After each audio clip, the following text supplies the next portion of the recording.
Good afternoon, everyone, and welcome to a warm episode of QuickBooks Labs, your fortnightly vlogcast, I think we call it now, that relates to everything QuickBooks related and everything to do with anything to do with bookkeeping. I am one of your hosts, Aaron Patrick. I am a chartered accountant, certified UK trader, and also that QuickBooks chap on the internet. And joining me, as always, is my co-host, Ash. How's it going, Ash?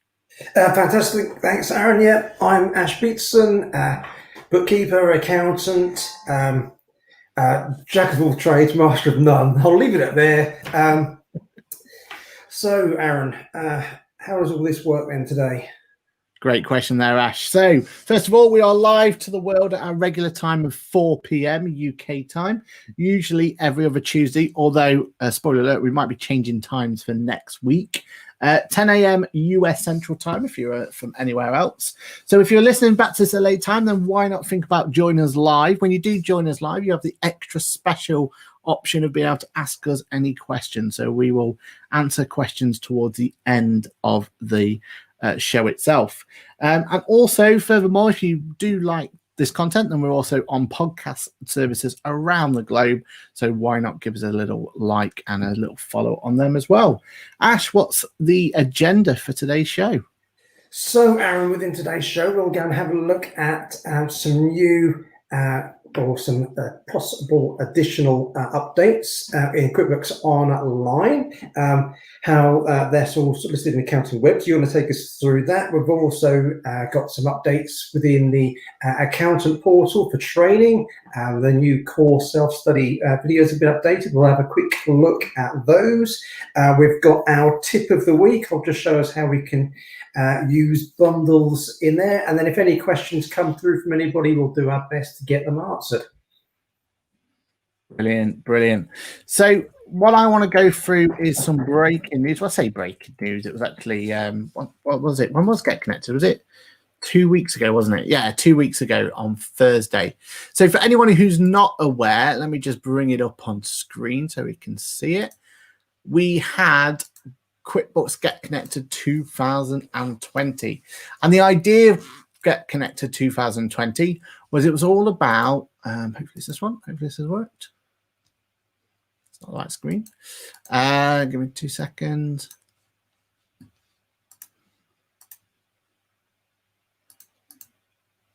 Oh, there it is, perfect. So Get Connected 2020, the idea of Get Connected is normally what happens on Get Connected is we go around the UK, or QuickBooks go around the UK, and they do these smaller little presentations that are regional. And what normally would happen is then there's the larger Connected, QuickBooks Connected, which happens around February time. And what tends to happen is on those two different events, so those two different types, you'll normally get some form of product announcement or some news about where the product's going, or at least explain some of the new features in a little bit more detail. What we had at this one, though, due to COVID and everything that came with it, is we had a very different event to what we're used to, and it was a completely virtual event. It started off with one of our friends, Rochelle. She was going through the banking section. Pretty sure all this stuff is available on demand. So if you are looking, we'll make sure we put some links and everything else. But it started with Rochelle going through the new banking screen and how that's done.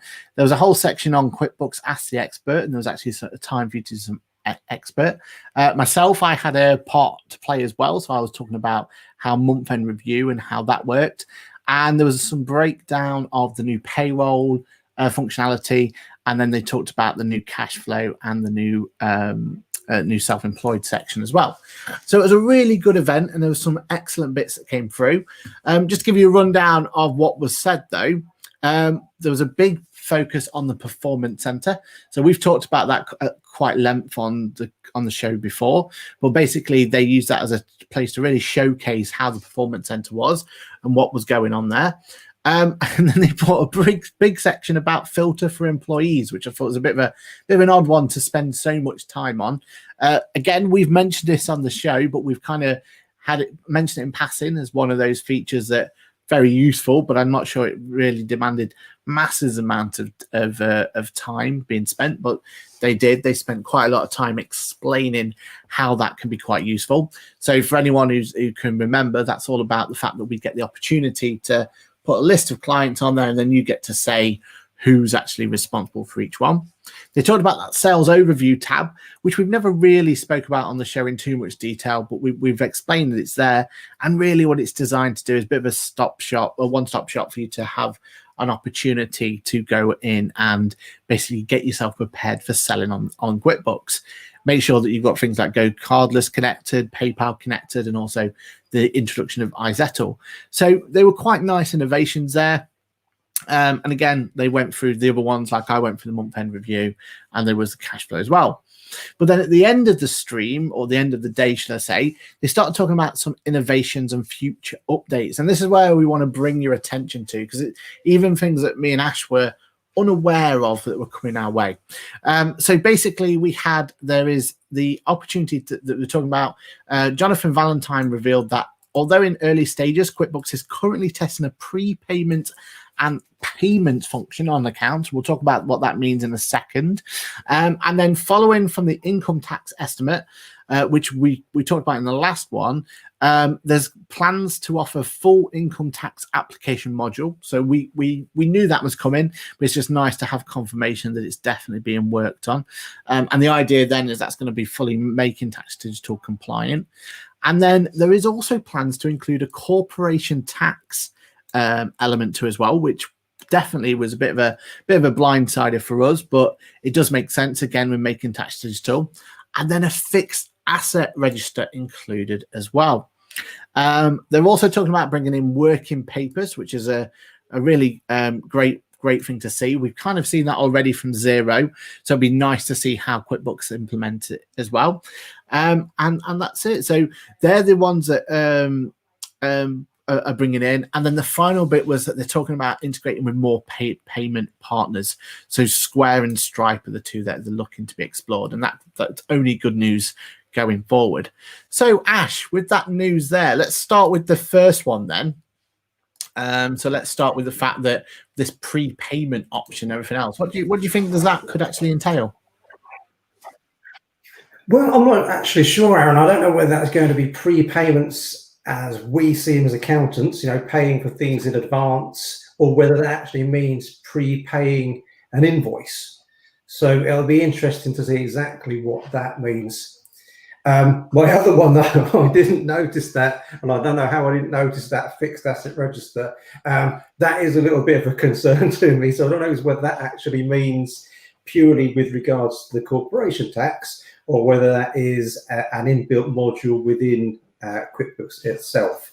So I will be looking at that with some interest as an app provider for fixed assets. So that is comes a little bit of a blow, but then we'll see. We've already got stock within QuickBooks, and we know that quite a lot of people use additional stock apps. Yeah, exactly. And I mean, just covering on that prepayments and payment functions on accounts, my gut feeling is all about trying to make it as simple as possible, isn't it? So I think it is down to that whole, how do we make it so from an income point of view, when we're raising invoices, how do we make payments and account more user-friendly? Because at the moment, it is kind of one of those where us as trainers, we're constantly having to explain that process and show that process in more detail. So I can kind of see where the way of making that more user-friendly would be beneficial to everyone. And I think that's what it's related to. That's the feel I get anyway, but I could be completely wrong there. But we'll wait and see what the implementation of that's going to be.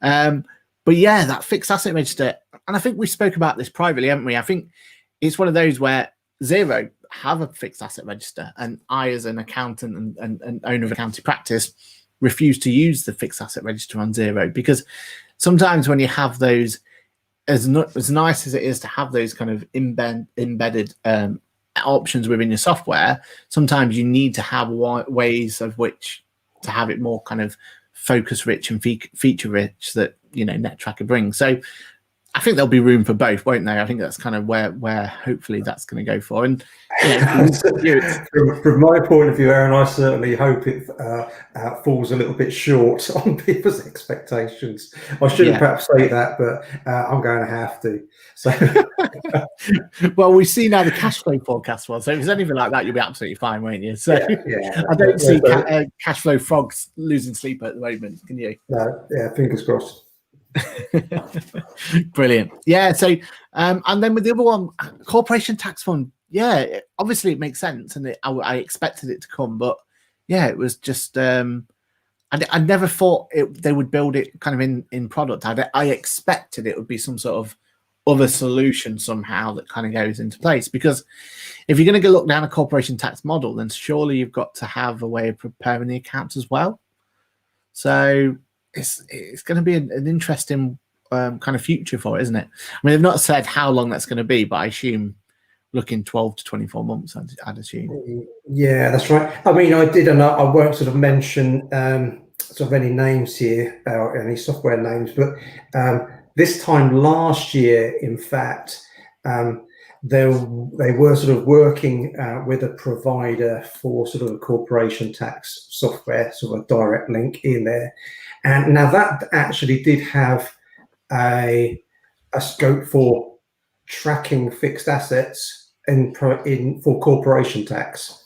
So maybe I'm crossing my fingers it's for those purposes.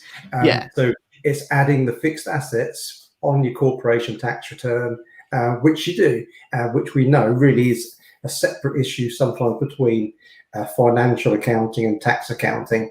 So I'm just going to hope that's what it is. No, I think you've got it spot on. The fact they mentioned it in the same breath, didn't they, about fixed asset and about corporation tax? I think that's exactly why they're bringing it in, because how are you going to give an estimate to your corporation tax if you haven't got your capital allowances, right? So fingers crossed that's what it's related to. One thing for everyone to know as well is tomorrow is QuickBooks Connect USA. So effectively what they do is just like they do in February over here in QuickBooks Connect USA, then they'll just announce new product offerings for the US market. But what we tend to find, as an example, this time last year, or maybe even the year before, is when they announced the month-end review. So normally what you tend to find is they'll bring that in as well. So, you know, fingers crossed that we'll see some new elements and new features, and maybe some of these things they've just talked about will get showcased tomorrow. So keep an eye on the channel, and we'll obviously this time next week or 2 weeks time to say, we'll definitely give you any updates if there's anything else to talk about. Brilliant. Cool. Ash, what were you going to bring into the so what I thought we just very quickly touch upon, and this really is for our accountant friends. So I know that we have different we have sort of a different audience. We have the small business owners and the accountants. But if I can share my screen, let me just make sure I'm into the correct screen.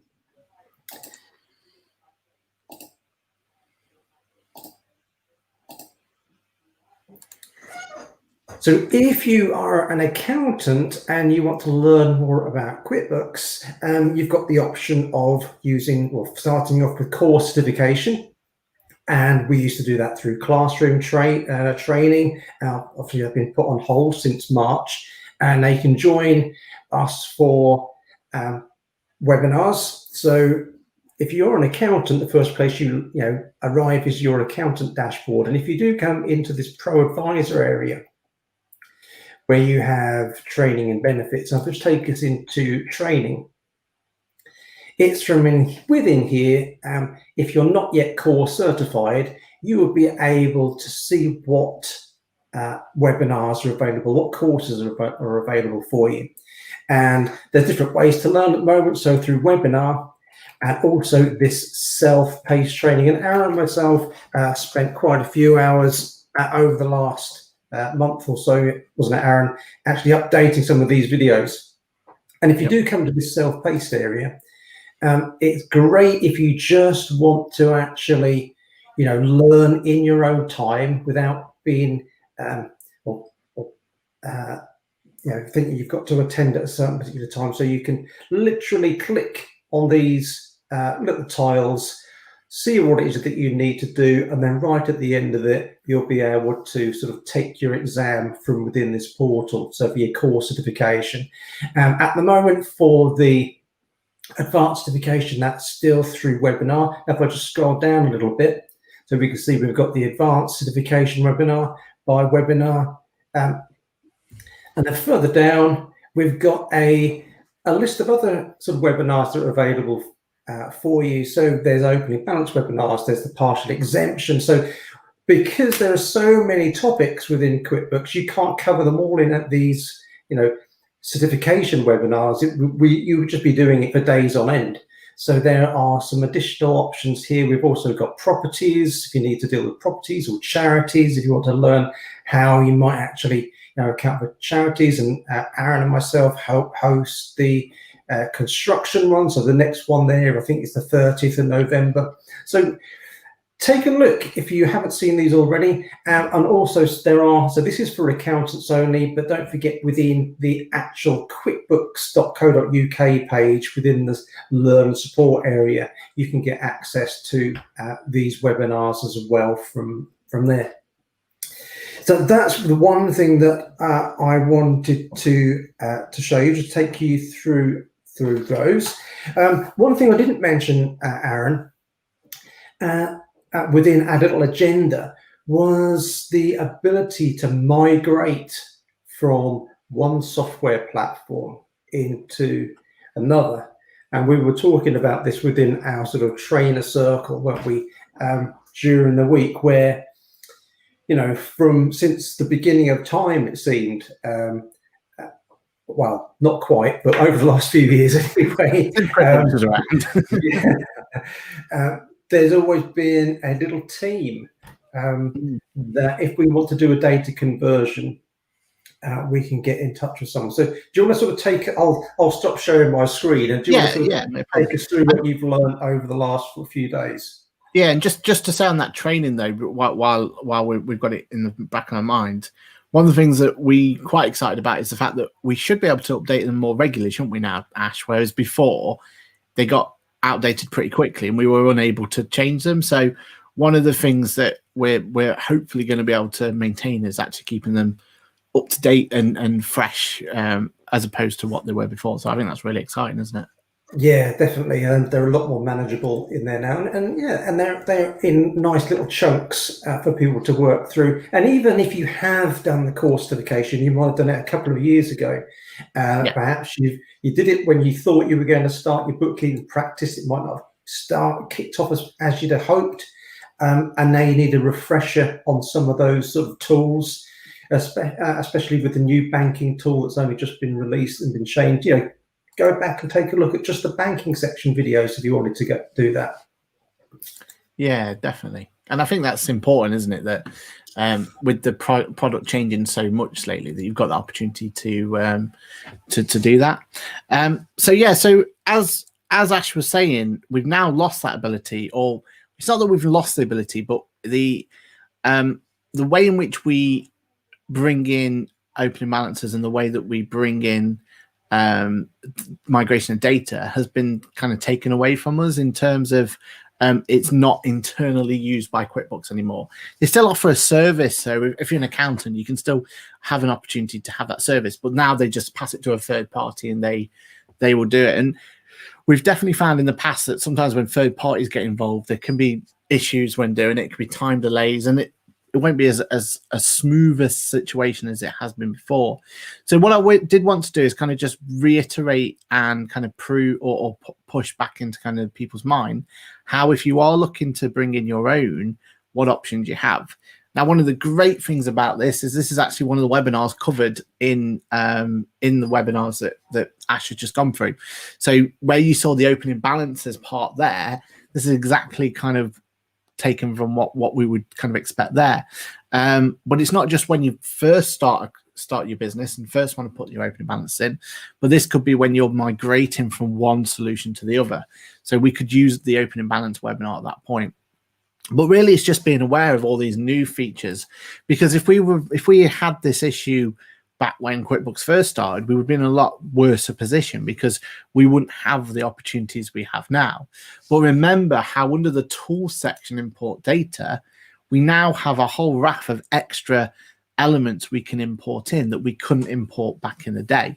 So actually, the fact that it's been taken away from us is a shame, and it's an issue, but at least we now have the tools to be able to get most of that data in quite quickly.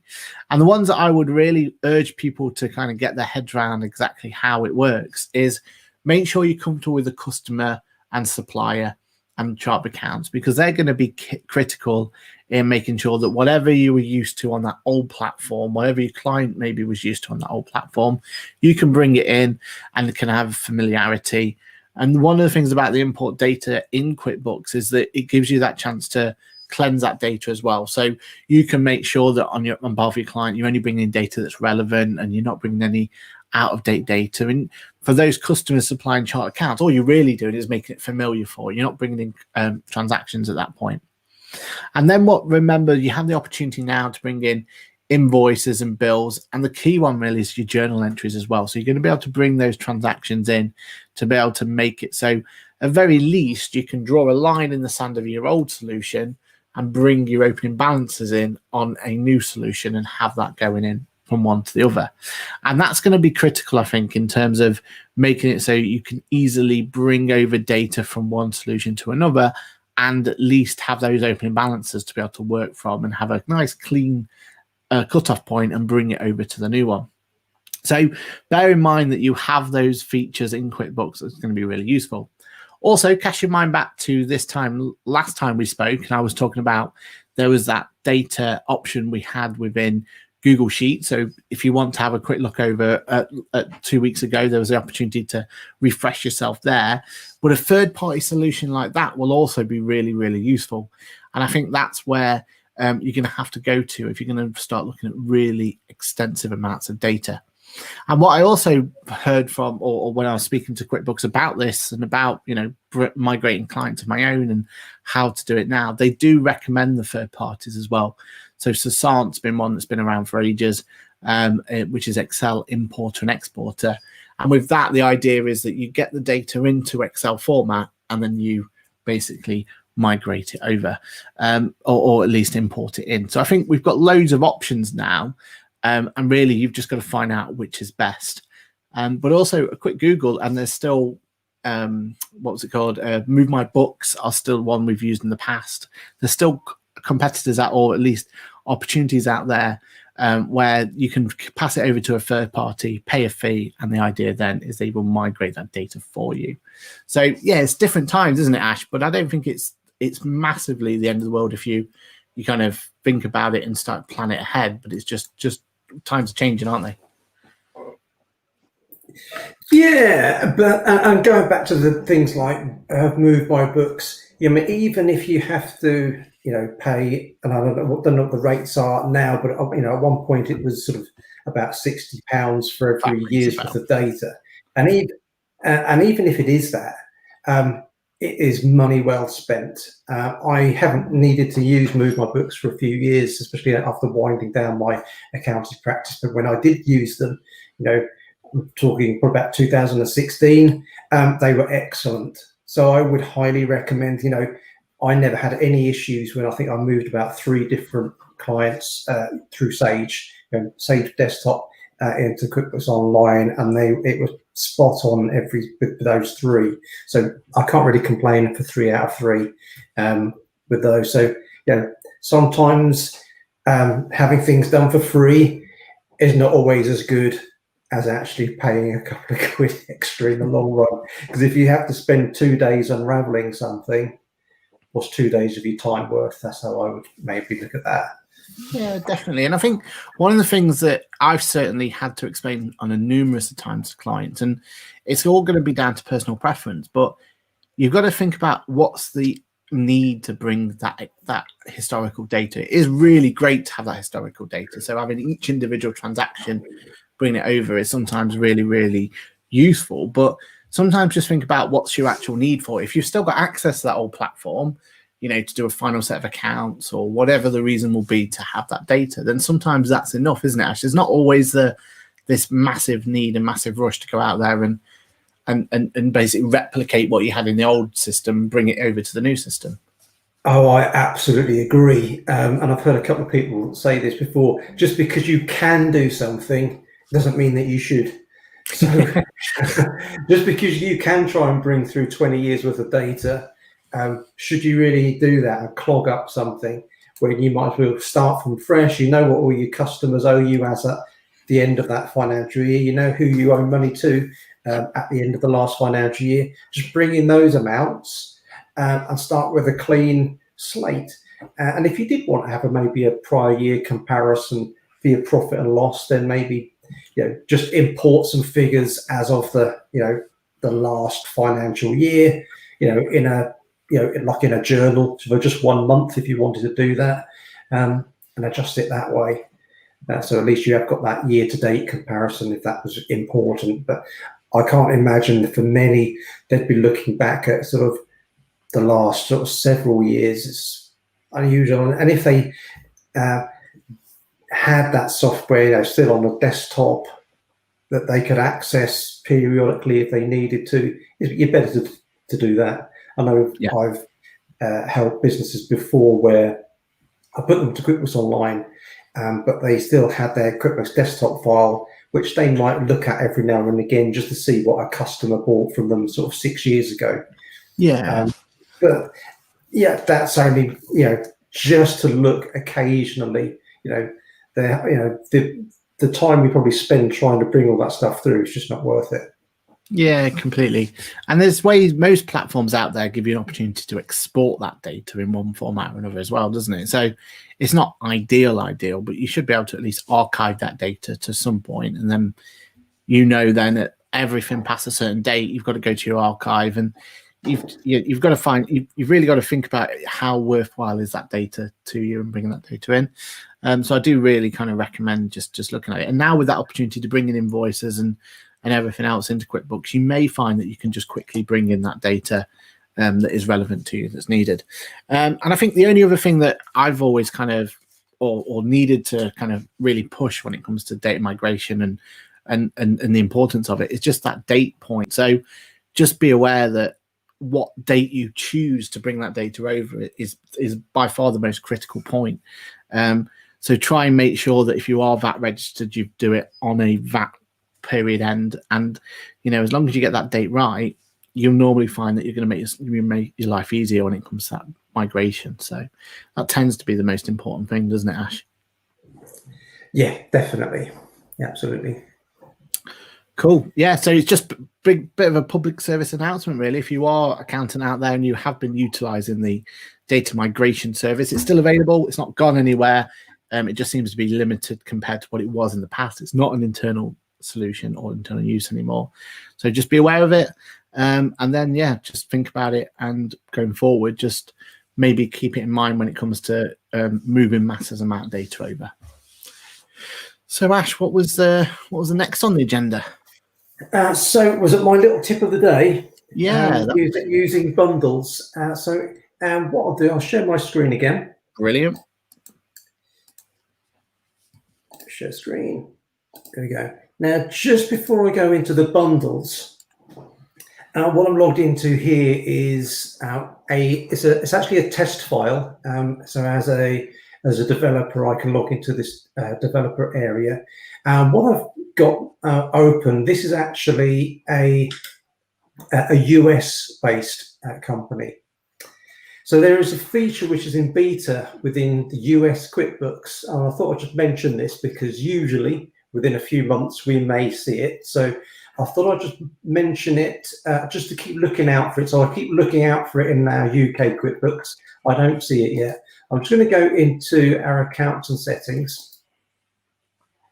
When I come into my company settings and look at the sales area, I think this is where it was. I'm just going to remember. There we go.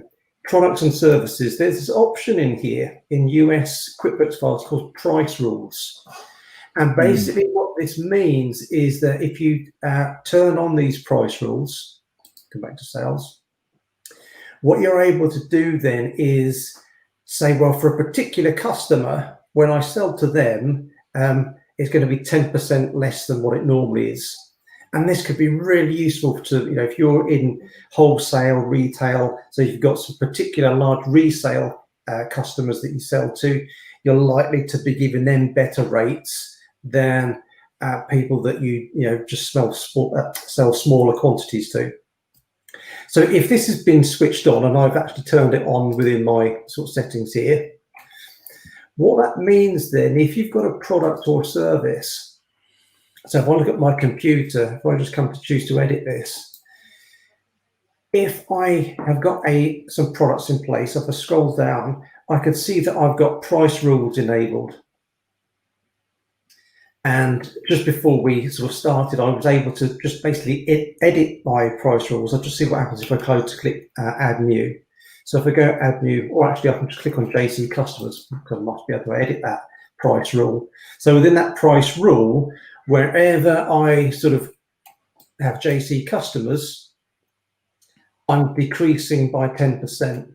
So if I actually click on that JC electronics, I'll click on products and services, there we go. So I've got the customer that's chosen, and I've got the products and services that have been affected.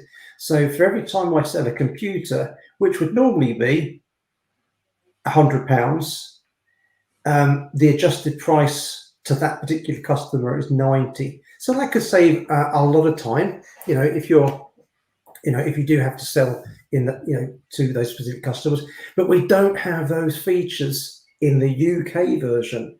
So what can we do if we want to do something similar at the moment? So you can work around this. I love a good workaround. So if I come into my QuickBooks file, so this is the one I popped it into.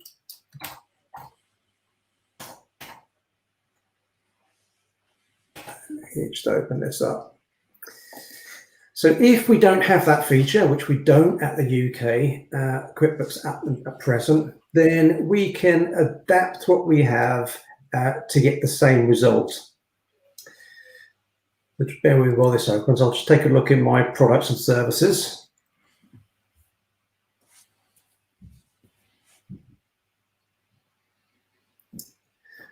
Should be open anytime. So I'm a bit of a go slow. It usually is when we're sort of connected through this. It doesn't like the stream, does it?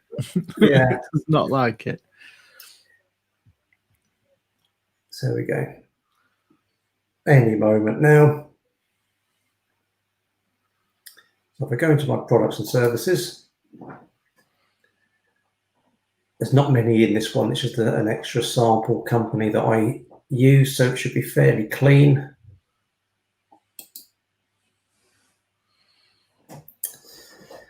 So I've got a 22-inch monitor here that I've got, which I would normally sell at £70 each. What I've done is I've just added an additional service item for discount. So I'll just edit this so you can see how it's set up. So this service item for discounts, I've just called it discounts for monitor JC electronics. And so it's for discounts allowed is the description of it. And I've put in here -7, which is basically 10% again off the value of what I would normally sell it for, and it's being directed to my discounts given account within this QuickBooks file. So what I want to do basically is lump these two items together, my sale and my discount, into a bundle. So if I actually go to create a new bundle, so I'll choose a bundle here, and I'll just call it monitor with discount. Obviously call it whatever you'd like. So I put in here the monitor. So for every one of those that I sell, I want to actually attach one discount to it. So they both have the same quantity, one of each. I'm going to put in their description, monitor with discount as well. And let me just choose the save and close. So if I were to create a invoice, so actually sell that product using that bundle,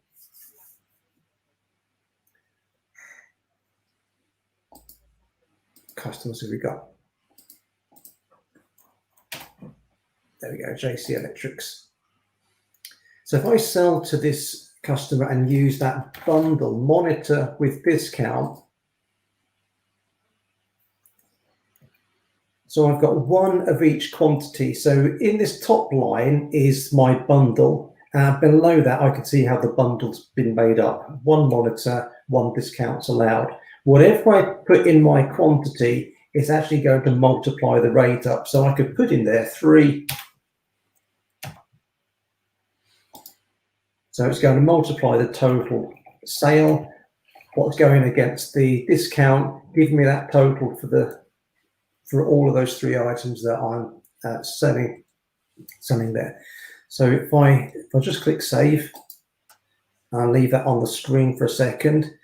So if I do look at that more and look at the way those transactions are being built up. So if I look at the accounts that have been credited with the sales, where the discounts are being debited to, you'll see all the different adjustments are being made.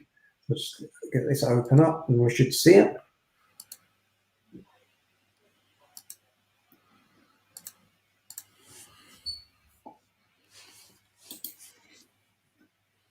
Any moment now.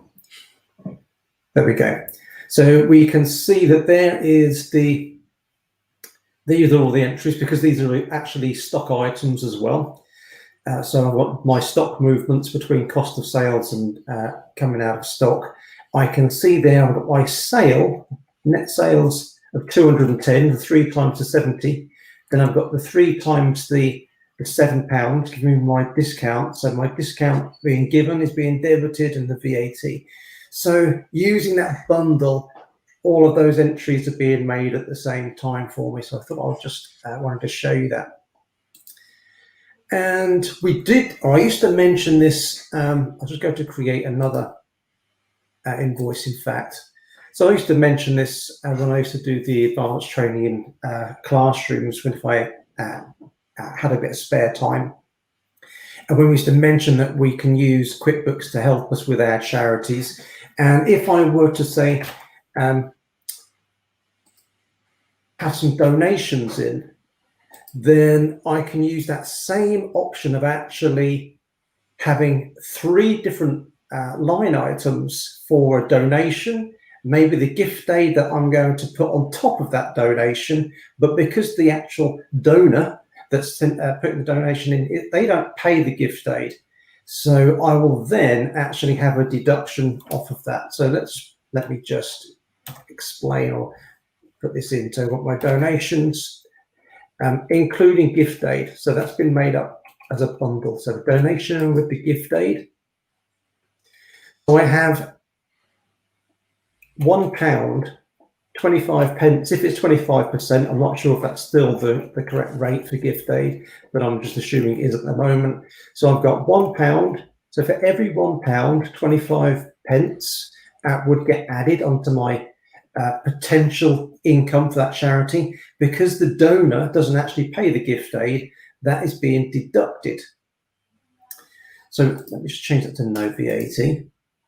So if someone actually donates, let's say £300, then I just put 300 into the quantity. That's going to multiply all of these rates up. It's going to multiply the 1, the 0.25s.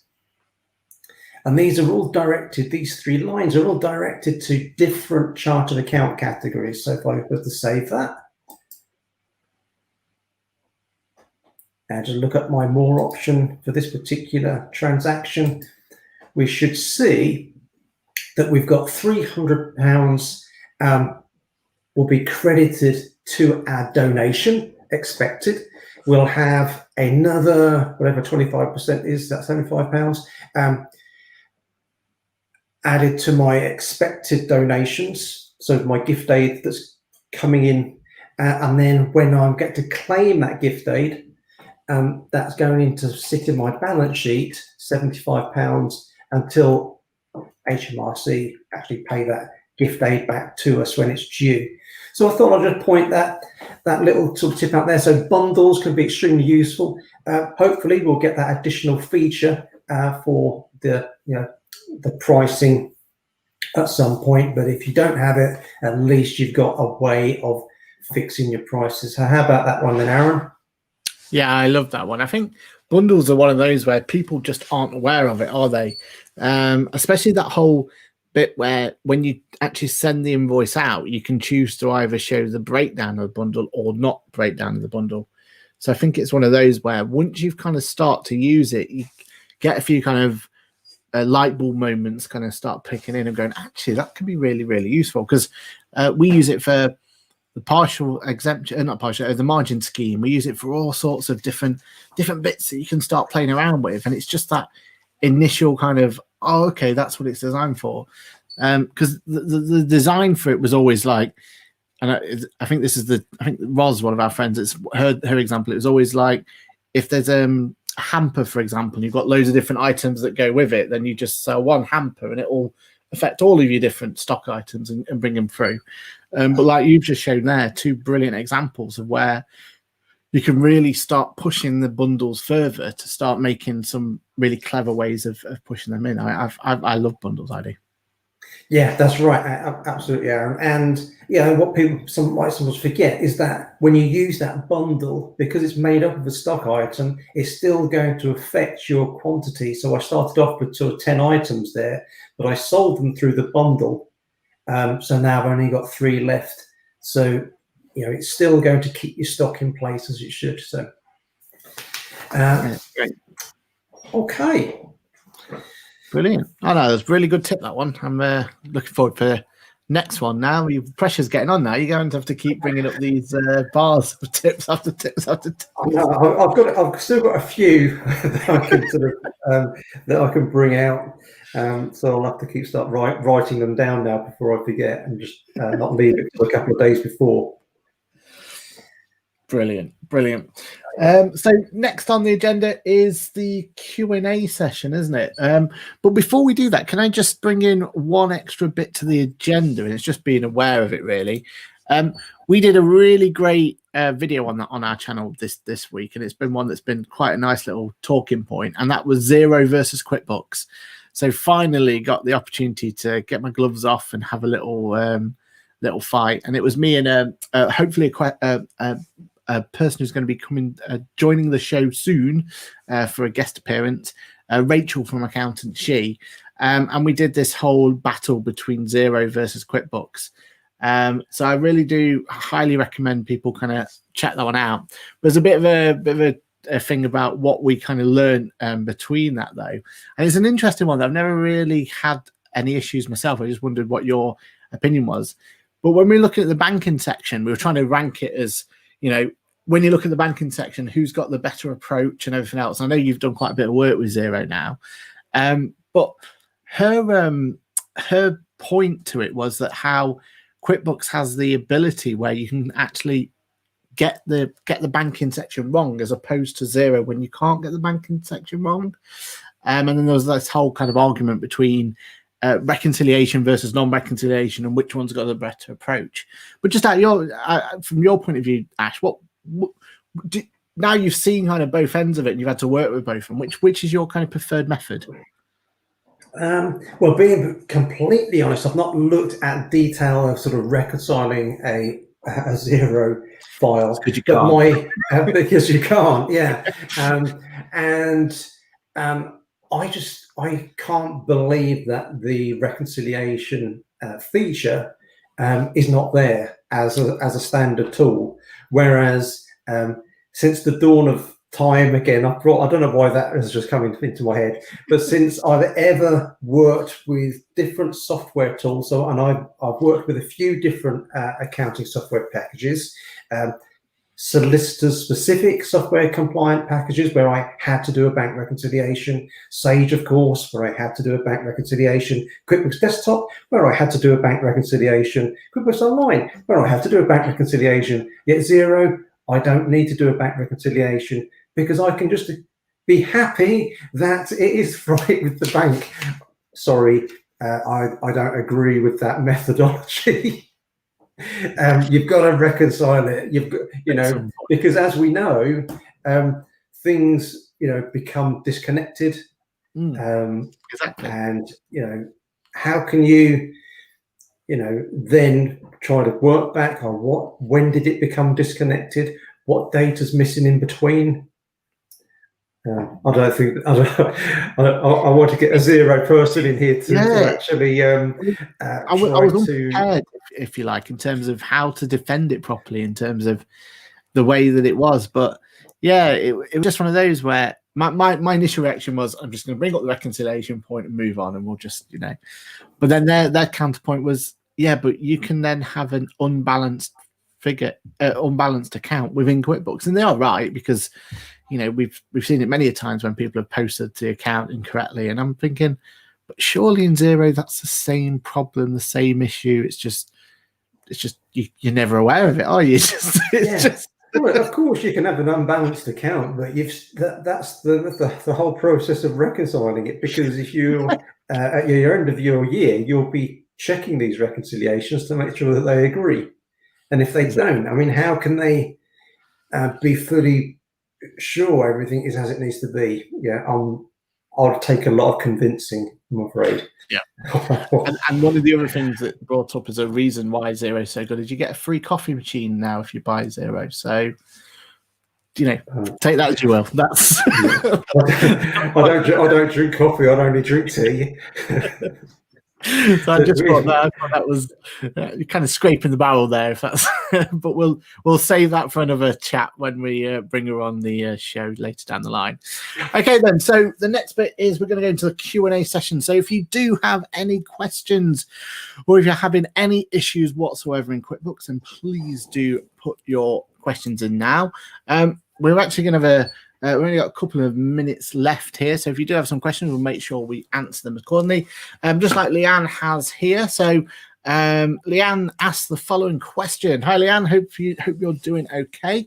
And her question is, I'm sorting out a few stragglers in QuickBooks. I spent around £400 in cupboards, shelving to store my stock. Can you tell me what category it should go in, please? Great question there, Leanne. Basically, it's fixed assets. I think we've got an expert on fixed assets in the room, actually, Ash. So we'll pass that one over to you. I guess, it could be a fixed asset. I mean, £400 for some, and if they're sort of leftovers, cupboards of shelving, if you're not actually going to use them, then I suppose you've got a few different options here. So if you initially purchased them, and depending on where you coded them originally, so you might have coded them to fixed asset, furniture and equipment, then if you're not going to do it, well, if you're just going to hold on to them, just leave them there, and you'll start depreciating them. But if they're actually in part of your stock, then if you are sort of monitoring stock and you're having sort of opening stock, purchases, and then closing stock. So if you ever use stock, not necessarily tracking stock, using stock tracking software, but if you value stock at the end of your financial year. So when I used to help a business that didn't really use stock tracking, but we valued up the stock. So, and this was every month. So we would value what is the stock at the end of the month, and then I'd end up with an opening stock balance, which would then become the closing stock balance. They keep rolling forward each month. So I'd look at the end. So I'd look at the end of my financial month, and I'd say, okay, my closing stock value could be £400. So I've got £400 worth of leftover stock. So what I can do is I could do a double entry for that, which could credit essentially my cost of sales. So, and then put a debit into stock if I'm holding it for stock that I'm going to sell later. So that's one thing you could do if it's something you're holding on to. So originally coded to purchases, as an example, you could then create an entry, credit purchases 400, and debit your stock, your asset account 400, and it's just sitting there, as an asset, as a stock. So you could use it for that. Or if it is a fixed asset, then it's obviously going to go onto your fixed assets. But it sounds to me that perhaps it could have been some materials that you bought, perhaps maybe to sell even. So you've got a couple of options. Yeah. I think Leanne saying with £400 in cupboards / shelving to store my stock. I think she means the actual buying of the assets themselves. My fault. Oh yeah. Oh, sorry. Yeah, I didn't read it properly, Aaron. But I know. My fault. Exactly. Yeah. So it is a fit. Yeah. It could. Well, it depends. And again, it depends on your policies. Because some people don't bother actually to capitalise anything if it's less than 500 quid. Some businesses might not even capitalise anything if it's less than 1,000. So you might just want to code it to expensed equipment.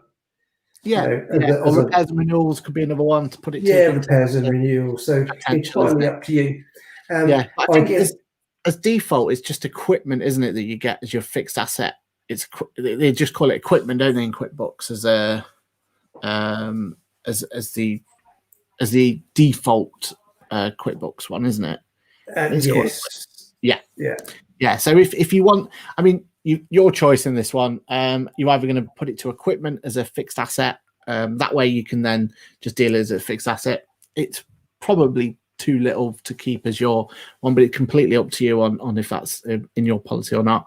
Or repairs and renewals or somewhere like that will be another good shout, to be fair. Or create a new account. You can always create a new profit and loss account called shelving. There's nothing wrong with that. Again, this is your bookkeeping, so feel free to create ones if it makes sense to you. But yeah, that's what we would do. Equipment or repairs and renewals. I think that answers it quite nicely. I just see Leanne's just come back. Thought it had to be a certain amount to be put in fixed assets. It all depends really on what you want to do within your own sort of policies. Now, and it will vary. I mean, if you're quite a small business, £400 could be quite a bit of money to you, and you think, well, actually, I will capitalise it because it makes no difference on your tax because you can claim it all back through your first year allowance, the whole thing, £400. But the advantage of actually putting it on your balance sheet as a fixed asset just means that your profit's going to look a little bit better. If you're going to depreciate it, say over 10 years, then it's only going to be £40 cost in your P&L instead of 400. Yeah, exactly right. Exactly. So, and it's your business at the end of the day. You're the one who's going to be looking at it more than anyone. So, choose what's right for you in terms of your reporting. Really, that's brilliant. No, I think we've answered that quite sufficiently there for Leanne. And yeah, just have a look through. I'm pretty sure repairs and renewals is always there. So yeah, you should be able to find that. Or there's repairs and maintenance, isn't it, in QuickBooks terminology? I mean, that sounds more feasible of what they call it as a standard, don't they? But if not, then there's an opportunity to create one, isn't there? When go from there. Cool, brilliant. Okay, so with that then, Ash, what's when we next on? Have you? I think I'm putting you on the spot here again. Well, I thought it was going to be Tuesday, the 1st of December, but did you say perhaps we can't do that day? I think we've agreed the Thursday for some reason. I've got it in my diary that we're on that Thursday, so we might have to reconvene. I've got Thursday the 26th, so I don't know. There might have been a reason for that. I don't know. Oh, in fact, there is, because we got a call on that Tuesday. So yeah, it's definitely Thursday the 26th. If you can make it. Okay. Perhaps we need to sort of. I meant to put this in right at the beginning because that's 3 weeks today, isn't it? Is it? I think, as opposed to 2, or only 1 week. That's like a week next. That's next week. Oh, is it next week? Is it? Yeah. So yeah, something's gone wrong here. So we'll figure this one out. We'll put a post up on the Facebook group. Yeah. Okay. Must be more organised. You can see we're episode number 11 and we're already fine. Brilliant. Okay, so either way though, what's next? What should we be telling them when it comes to next on the agenda? So next, I'm not quite sure what we're going to talk through next in the next show. I'm going to think of a brand new tip of the week to take us through. But the thing will be that it'll be the same time, which will be 4 p.m. Greenwich Mean Time, which could equate to 10 a.m. US Central Time. So, Aaron, I think I'll leave that for you to say goodbye. Thanks, Ash. Yeah, with that then, it's a goodbye from me, goodbye from Ash, and thank you.